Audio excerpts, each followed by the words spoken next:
أعوذ بالله من الشيطان الرجيم.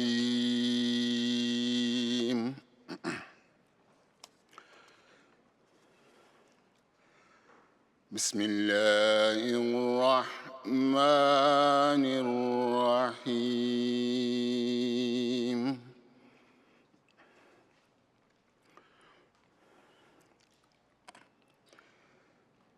لا أقسم بيوم القيامة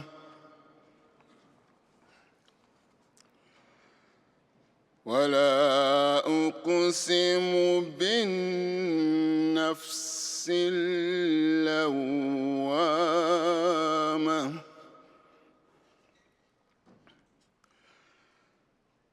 أيحسب الإنسان أن لن نجمع عظامه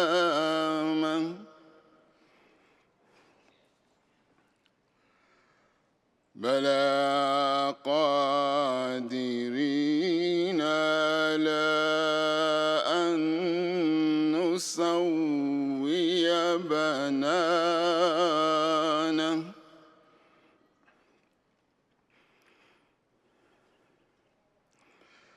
بل يريد الإنسان ليفجر أمامه يسأل أيان يوم القيامة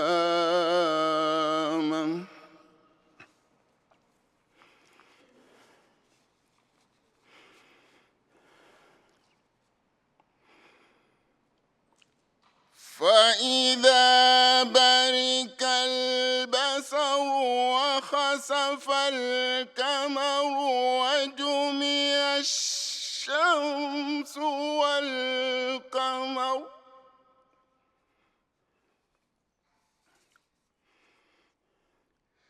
يقول الإنسان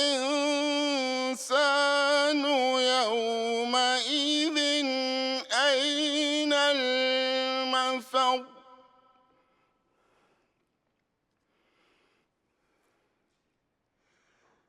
كلا لا وزر إلى ربك يومئذ المستقر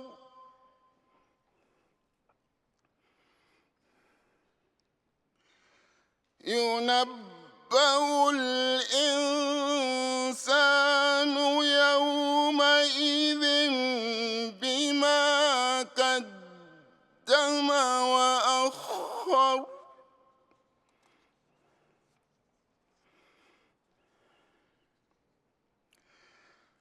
بل الإنسان على نفسه بصيرة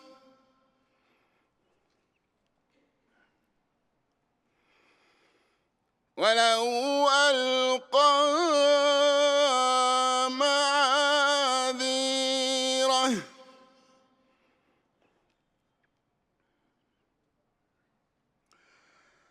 لا تحرك به لسانك لتعجل به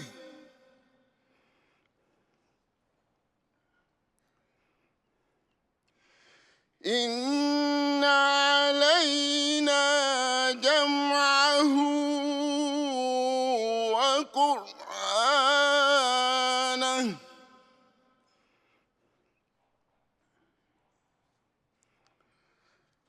فإذا قرأناه فاتبع قرآنه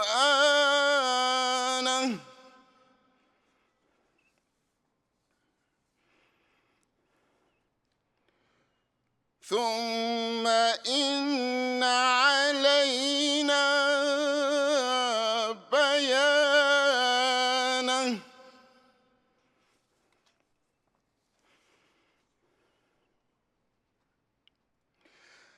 كلا بل تحبون العاجلة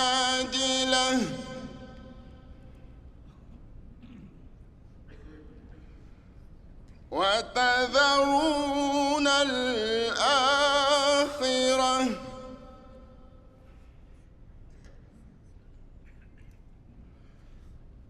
وجوه يومئذ ناظرة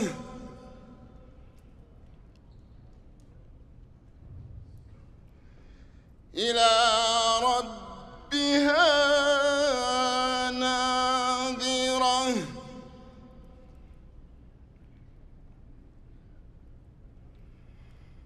ووجوه يومئذ باسرة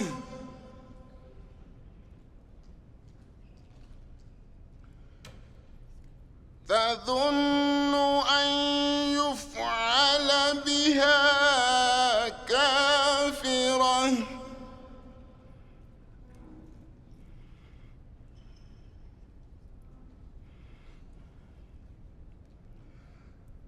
كلا إذا بلغت التراقي وقيل من راق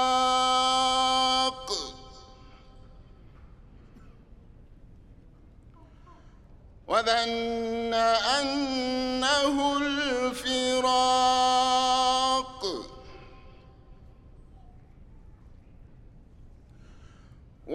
والتفت الساق بالساق إلى ربك يومئذ المساق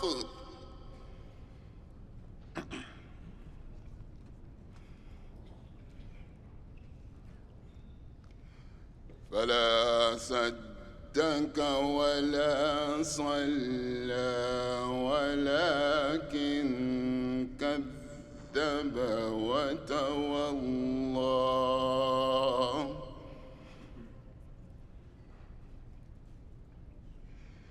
ثم ذهب إلى أهله يتمتع أولى لك فأولى ثم أولى لك فأولى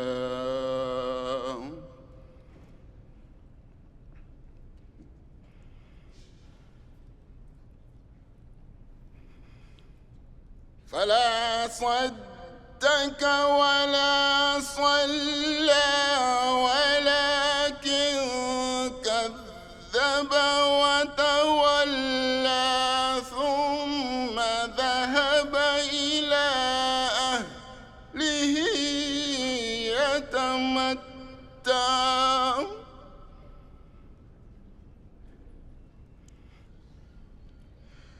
أولى لك فأولى ثم أولى لك فأولى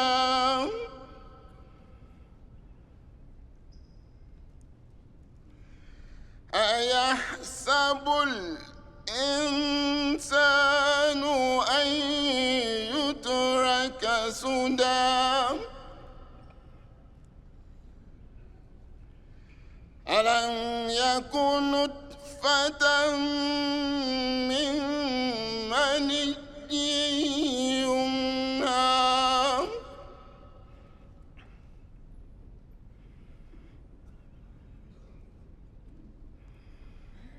ثم كان علقة فخلق فسوى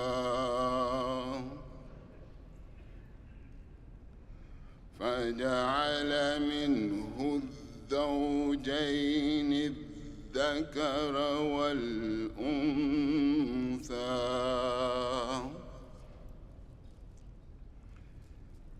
وليس ذلك بقادر على أن يحيي الموتى. السلام عليكم. جزاك الله. Assalamu alaikum wa rahmatullahi wa barakatuh. The following is the English translation of Surah Al-Qiyamah, chapter 75, which was just recited. I seek refuge with Allah from Satan, the accursed one. In the name of Allah, the most gracious and ever merciful. Nay, I call to witness the day of resurrection,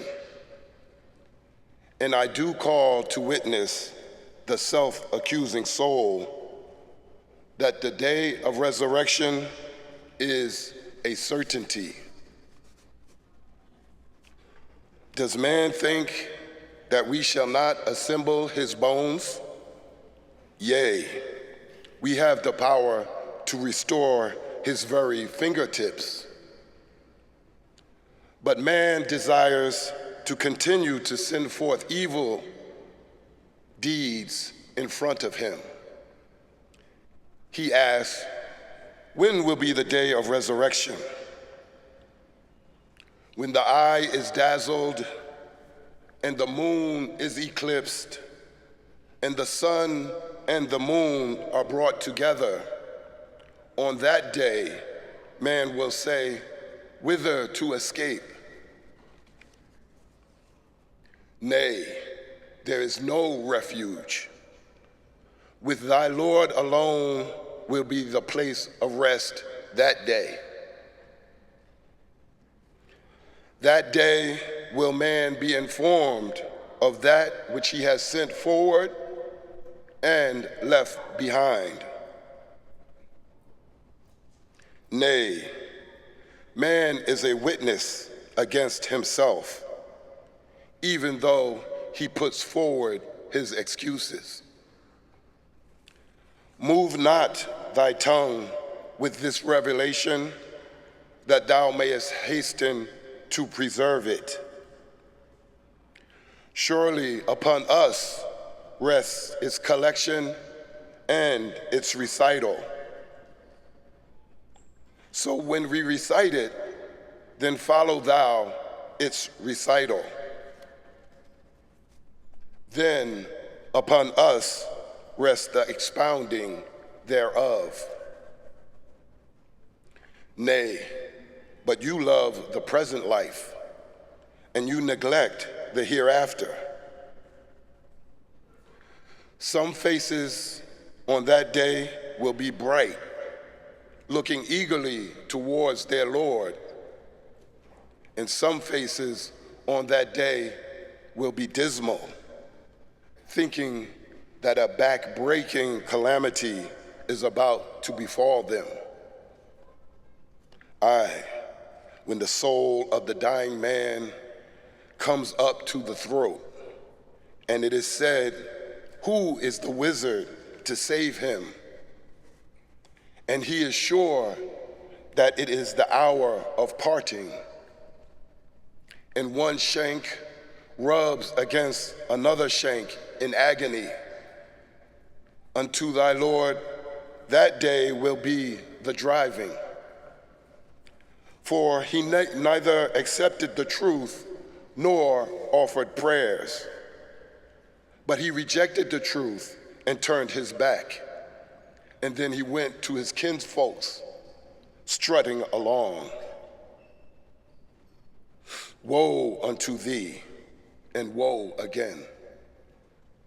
Then woe unto thee, and woe again.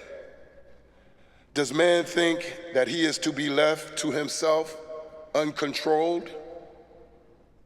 Was he not a drop of fluid emitted forth?